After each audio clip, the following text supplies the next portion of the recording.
ஏரிக்கர மேலிருந்து 8 தசை பாத்திருந்து ஏங்கி ஏங்கி காத்திருந்தேன் காணல்ல. மணி 7 8 ஆன பின்னும் ஊரடங்கி போன பின்னும் சோறு தண்ணி வேணும் இன்னு தோணல்ல.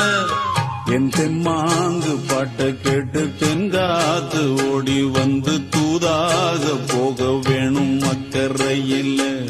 நான் உண்டான ஆசைகளை சொல்லாம பூட்டி வச்சு உள்ளார வாடுறேனே இக்கரையில.